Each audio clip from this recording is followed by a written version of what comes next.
बोले हैं कृषि मंत्री न्यूज 18 पर। नरेंद्र सिंह तोमर ने किसानों से बातचीत जारी रहेगी। उन्होंने कहा है कई दौर की बातचीत हुई है, संशोधन के लिए वो तैयार हैं। साथ ही उन्होंने कहा कि मंडियां खत्म नहीं होगी, आंदोलन खत्म करे किसान, वार्ता से ही बनेगी बात। ये नरेंद्र सिंह तोमर ने आज न्यूज 18 से एक्सक्लूसिव बातचीत में कही।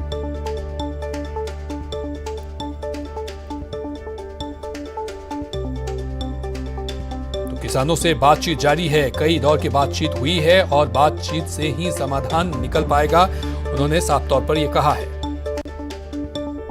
इन कानूनों से उन्होंने स्पष्ट रूप से कहा, उन्होंने प्रेस कॉन्फ्रेंस में कहा कि ये 3 कानून रद्द होने चाहिए, रद्द हुए बिना बात नहीं होगी। उन्होंने तो यहां तक धमकी दी कि वो दिल्ली को जोड़ने वाले सारे रास्तों को ब्लॉक कर देंगे, टोल प्लाजा पर कब्जा करने की बात कही। क्या आपको लगता नहीं है कि अगर ऐसा होगा तो हायरार्की पूरे सिस्टम में फैल जाएगी, खासतौर पर दिल्ली जो कि देश की राजधानी है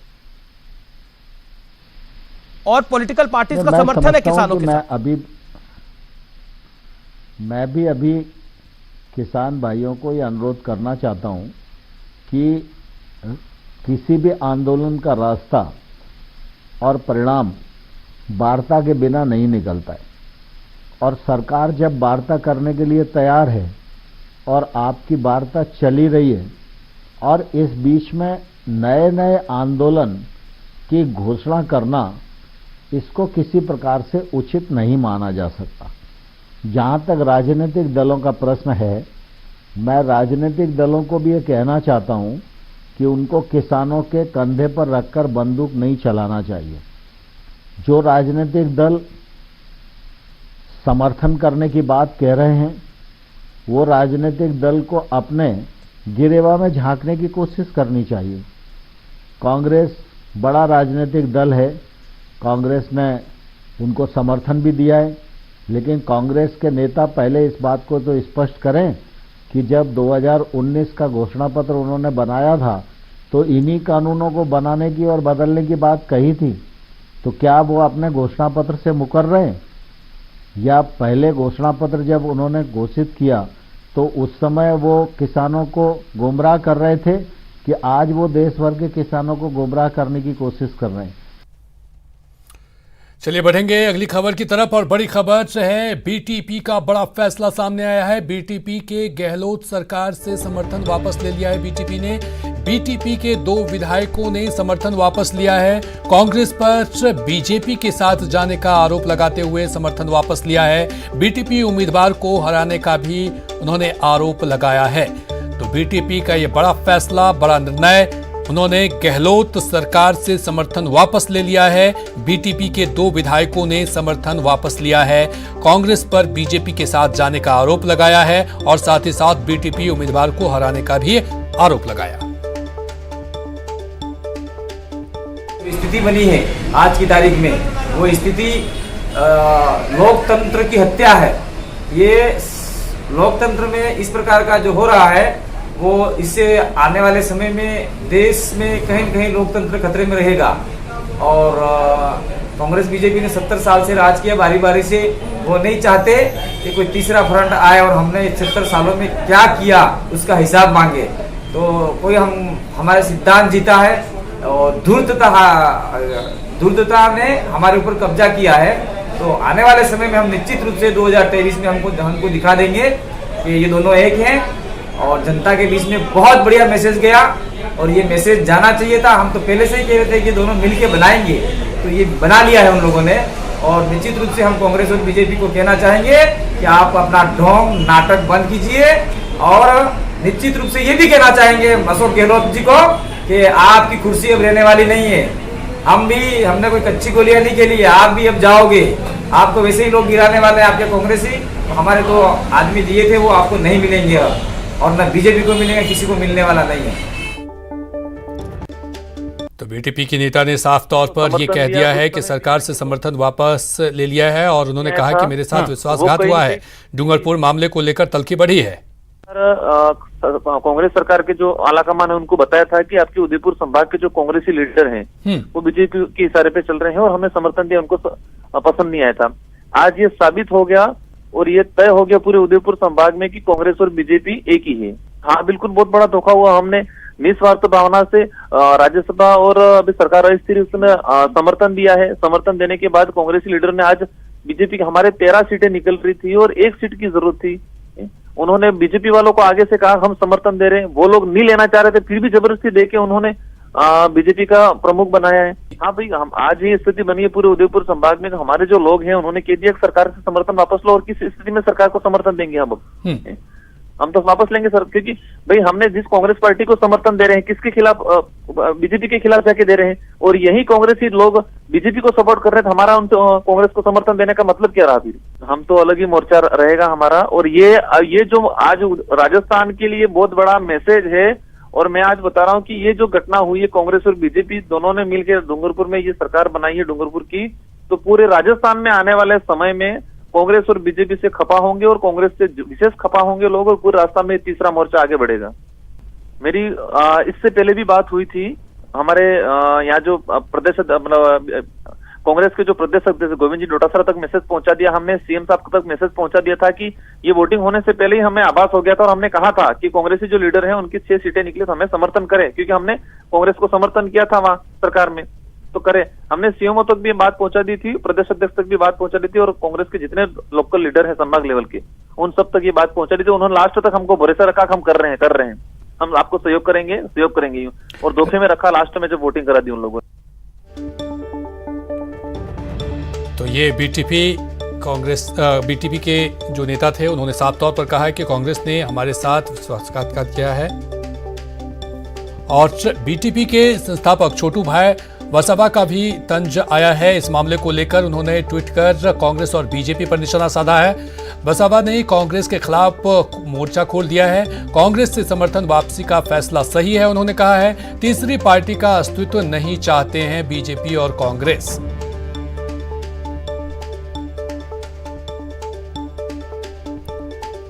तो बीटीपी के संस्थापक छोटू भाई वसावा का ये ट्वीट आया है सामने। तीसरी पार्टी का अस्तित्व नहीं चाहते हैं ये लोग, और इस वजह से यहां पर हमारे साथ धोखा किया।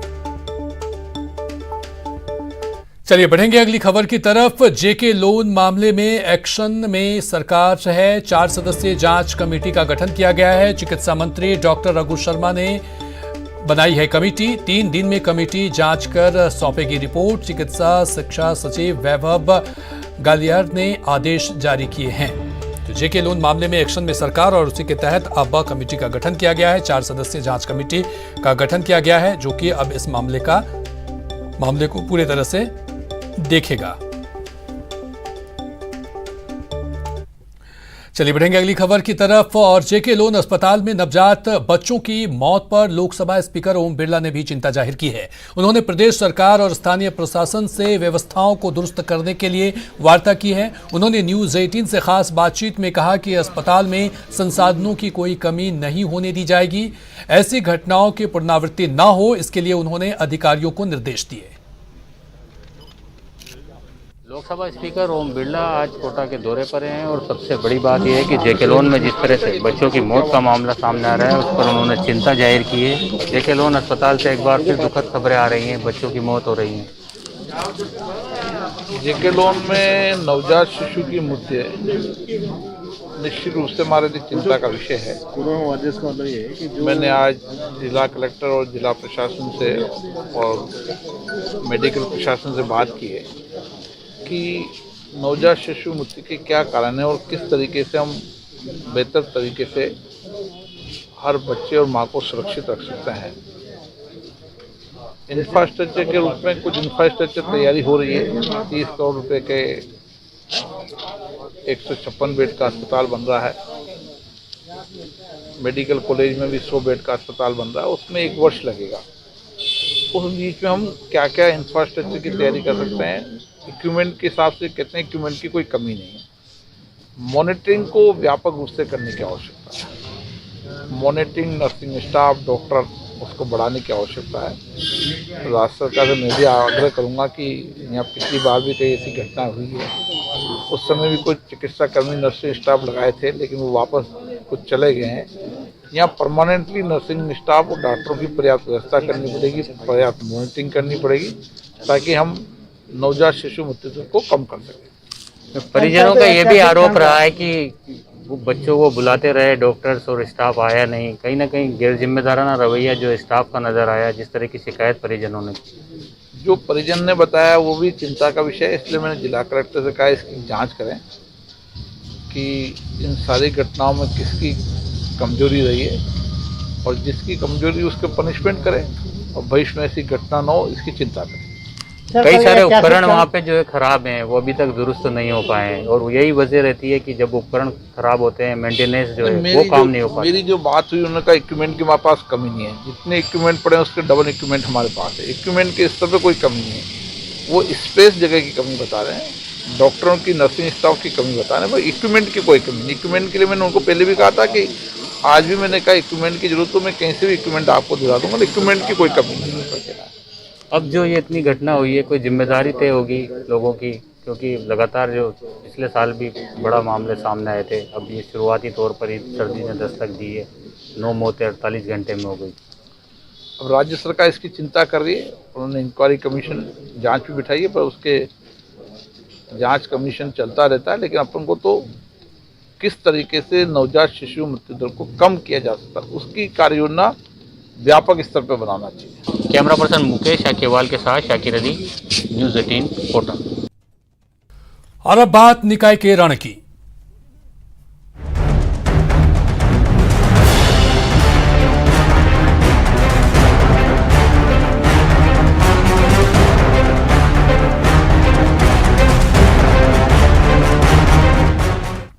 जहां 50 निकायों के लिए मतदान जारी है, 1775 वार्डों के लिए मतदान हो रहे हैं, 12 जिलों में 2622 मतदान केंद्र बनाए गए हैं। इसको लेकर के बता दें कि 3 बजे तक शाहपुर में 80.14% मतदान हुआ है, जबकि 3 बजे तक विराटनगर में 77.82% मतदान। 3 बजे तक चैमू की बात करें तो 75.32% मतदान हुए हैं अभी तक।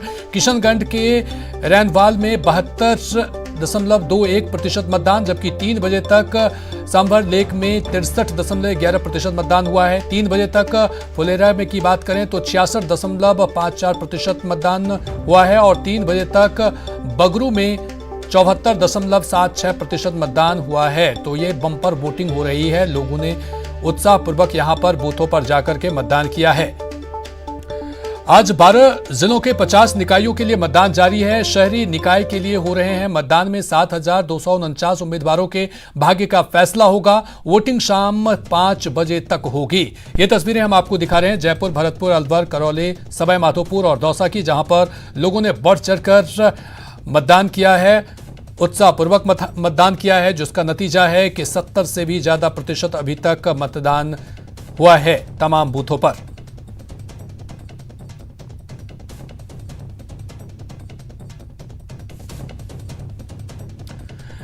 वहीं 12 में सुबह 8 बजे से 12 नगर परिषद के 60 वार्डों में पार्षदों के चुनाव को लेकर मतदान जारी है। लोकतंत्र के इस उत्सव में 12 के वार्ड नंबर 4 के आदर्श कॉलोनी निवासी दूल्हे रोहित कुमार सोनी ने वोट दिया। घर में सारे बाराती जाने की तैयारी में थे तो रोहित अपनी मां के साथ मनिहारा तालाब के पास स्थित मतदान केंद्र पहुंचा और दोनों ने वोट डाला। तो ये लोकतंत्र की सुखद तस्वीर और मतदान के अपने जो मताधिकार का जो ताकत है उन्होंने दिखाया। शादी से पहले उन्होंने मतदान किया जी है और अभी बस जारी थी तो रिगार्डिंग ही मैंने ट्रायल मतलब इसके लिए वोटिंग के लिए मैंने को वोट दे के ही जाना है, तो इसलिए लोकतंत्र की भी बहुत ज़रूरी है और वोटिंग की भी बहुत ज़रूरी है ताकि अच्छा वो हो, विकास हो अपनी कॉलोनी के लिए, तो अच्छा चुना जाए वहाँ पे। इसलिए मैंने वोट को गंभीरता से इसलिए वोट देने के लिए मैं आया हूँ यहाँ। चलिए और अधिक जानकारी के साथ हमारे साथ दिनेश शर्मा जयपुर से जुड़ चुके हैं और सरल टाक सिरोही से। दिनेश, जो अभी वक्त सुबह 5 बजे तक का है मतदान का, लेकिन अब कुछ ही वक्त बचा हुआ है, ऐसे में जिस तरह से वोटिंग प्रतिशत सामने आ रही है उसको लेकर के कहा जा सकता है कि इस बार बम्पर वोटिंग हुई है। दिनेश,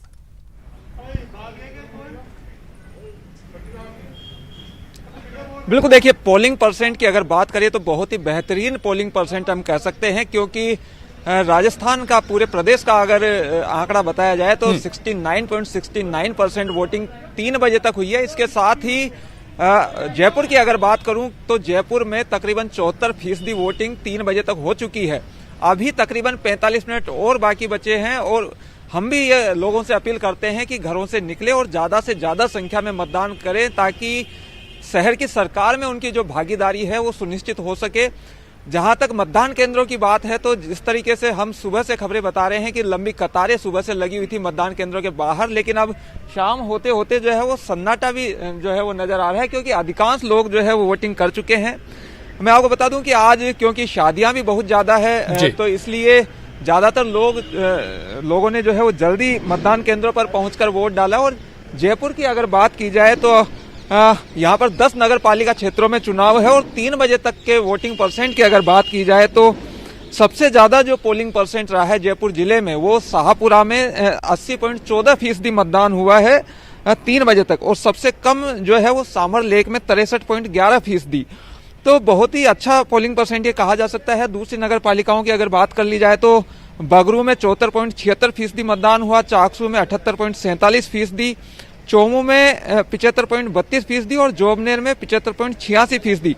इसके साथ ही किशनगढ़ रेनवाल में 73.56% मतदान हुआ है, कोटपुतली में 71.05% और फुलेरा में 66.54% मतदान हुआ है और विराटनगर में 77.82% मतदान 3 बजे तक।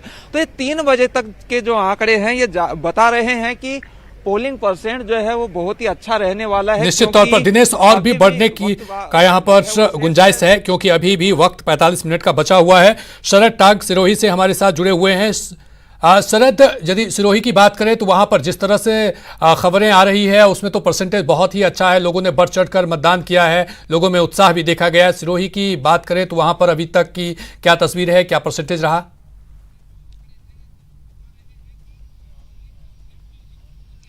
जी कल्याण, सिरोही के आबू रोड में जो सुबह से मतदान चल रहा था वो बहुत अच्छे तरीके से चल रहा था। सुबह सुबह जब मतदान केंद्रों के बाहर लंबी कतारें लग रही थी, लेकिन जैसे जैसे दिन ढला तो मतदान केंद्रों पर थोड़ा सा सन्नाटा देखने को मिला। लेकिन ऐसा बताया जा रहा है कि 60% से ज्यादा 3 बजे तक मतदान हो चुका है। ये बहुत अच्छा एक फिगर है। और जैसे अभी 45 मिनट और बचे हैं, लोग अपने घरों से आ रहे हैं। आज शादियों का दिन भी था तो काफी दिक्कतों के बीच भी दूल्हा दुल्हन काफी जगह से मतदान करने आए, लेकिन लोग मतदान करने को लेकर बड़े उत्साहित है। सबसे ज्यादा महिलाएं भी देखने को मिल रही है, लोग अपने घरों से निकल रहे हैं। और आज जो शहर की सरकार जो अगले 5 साल के लिए जो जनता को चुननी है उन्हें मतदान करना चाहिए। इस लोकतंत्र के पर्व में अपना भागीदारी सुनिश्चित करनी चाहिए। आप देख सकते हैं मेरे पीछे, मैं यहाँ 25 नंबर वार्ड निश्चित तौर पर शरद, तो वाकई में ये मतदान की ताकत है जिससे कि वो अच्छे प्रतिनिधि को चुन सके। दिनेश और शरद अपनी नजर बनाए रखिए। अभी तमाम अपडेट्स के लिए बहुत बहुत शुक्रिया। चलिए रुकेंगे यहां पर एक छोटे से ब्रेक के लिए।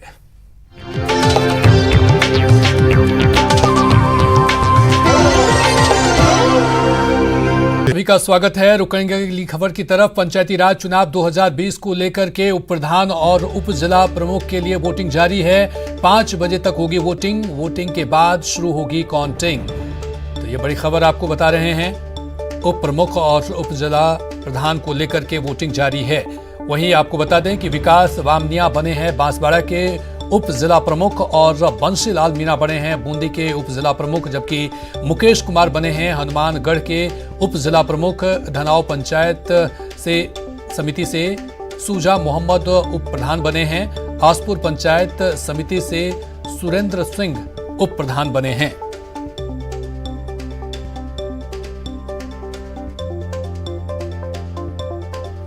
चलिए और अधिक जानकारी के साथ सिकंदर शेख जैसलमेर से हमारे साथ जुड़ चुके हैं, जबकि सतवीर सिंह बीकानेर से जुड़ चुके हैं। सबसे पहले सिकंदर, क्या अब पूरी तरह से तस्वीर साफ है?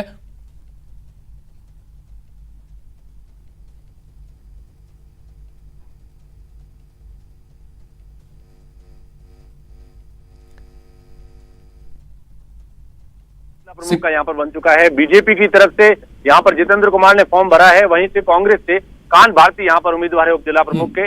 और अब आप देख सकते हैं मेरे पीछे यहाँ से महिलाएं जा रही हैं और वो वोटिंग कर रही हैं। अब ये आखिरी स्टेज पर है, बहुत जल्द यहाँ पर रिजल्ट भी आ जाएगा। उप जिला प्रमुख में 3 जो यहाँ पर बीजेपी, कांग्रेस और एक निर्दलीय उम्मीदवार भूपेंद्र कुमार भारूपाल वो भी यहाँ पर मैदान में है। तो देखना ये होगा कि यहाँ पर किस तरह का जो रिजल्ट है वो यहाँ आएगा, क्योंकि जिला प्रमुख जो है प्रताप सिंह वो बीजेपी के पहले से यहाँ पर बन चुके हैं। तो अब उम्मीद ये भी जताई जा रही है कि यहाँ पर जो उप जिला प्रमुख है वो भी बीजेपी का बनेगा। बात करें पंचायत समितियों की तो यहाँ पर 7 पंचायत समितियां हैं, जिसमें 4 में कांग्रेस का कब्जा है और 3 पे बीजेपी का। जिसमें से आज जो रिजल्ट आए हैं उसमें से जैसलमेर जो समिति है उसका अभी चुनाव चल रहा है। सम और फतेहगढ़ उसके रिजल्ट आ चुके हैं। दोनों में ही बीजेपी के जो हैं वो उप प्रधान वहां पर बने हैं। अब देखना 5 बजे के बाद में स्थिति साफ हो जाएगी कि बाकी जो पंचायत समितियां जो बची है और उप जिला प्रमुख कौन बनता है। जी कल्याण जी, सतवीर सिंह बीकानेर से हमारे साथ जुड़ चुके हैं। सतवीर, बीकानेर की बात करें तो वहां पर क्या स्थिति है? जी बिल्कुल, अगर बीकानेर की बात करें तो उपजिला प्रमुख के लिए अभी तक जो लक्ष्मी देवी है कांग्रेस की, उनका नाम बिल्कुल आगे चल रहा है और वही यहाँ पर जीत का जो आगे की जो जीत है वो यहाँ पर हासिल करेगी। तो वहीं पर अभी तक नाम पूरी तरह से तय नहीं हुआ है, लेकिन ये कंफर्म हो चुका है कि लक्ष्मी देवी यहाँ पर उप जिला प्रमुख है वो यहाँ पर बनेगी। तो वहीं पर अगर पंचायत समितियों की अगर उप प्रधान की बात कर ले तो अभी तक 4 जगहों के जो रिजल्ट हैं वो आ चुके हैं। जहाँ पर हम बात कर लें कोलायत, नोखा, पूगल और खाजूवाला, यहाँ पर उप प्रधान बन चुके हैं। तो यहाँ 2 जगह जहाँ बीजेपी के उप प्रधान बने हैं, तो जहाँ पर 2 जगह जो कांग्रेस के हैं वो उप प्रधान बने हैं। बाकी सीटों पर अभी मतदान की जो प्रक्रिया है वो चल रही है। तो ऐसे में जो स्थिति है वो धीरे धीरे साफ हो जाएगी। जैसे ही 5 बजेंगे उसके बाद में पूरी तरह से स्थिति पूरी तरह साफ हो जाएगी कि कौन कौन यहाँ पर प्रधान बने हैं। फिलहाल अगर बात कर ले कोलायत की, कोलायत में रेवत राम यहाँ पर जो उप प्रधान है वो यहाँ पर बने हैं। तो खाजूवाला की बात कर ले तो खाजूवाला में सुमन कंवर जो बीजेपी की है वो उप प्रधान यहाँ पर बनी है। नोखा में धापी देवी बीजेपी की ओर से जो उप प्रधान यहाँ पर बनी है। तो वहीं पर पूगल से कांग्रेस निश्चित तौर पर सतबीर आप अपनी नजर बनाए रखिए और तमाम अपडेट्स हम आपसे लेते रहेंगे। सिकंदर शेख और सतबीर बहुत बहुत शुक्रिया तमाम जानकारी के लिए, अपडेट्स के लिए। चलिए बढ़ेंगे अगली खबर की तरफ। बैंड बाजा वालों को बड़ी राहत मिली है। शादी में 10 से 15 बैंड वादक को अनुमति मिली है। गृह विभाग ने जारी किया है आदेश। कोविड गाइडलाइंस की पालना जरूरी होगी इस दौरान। तो ये बड़ी खबर आपको बता रहे हैं और बड़ी राहत की खबर बैंड बाजों वालों के लिए। अब उन्हें अनुमति मिली है। शादी में 10 से 15 बैंड वादक को अनुमति मिली है। गृह विभाग ने जारी किया है आदेश। कोविड गाइडलाइंस की पालना करना इस दौरान जरूरी होगा।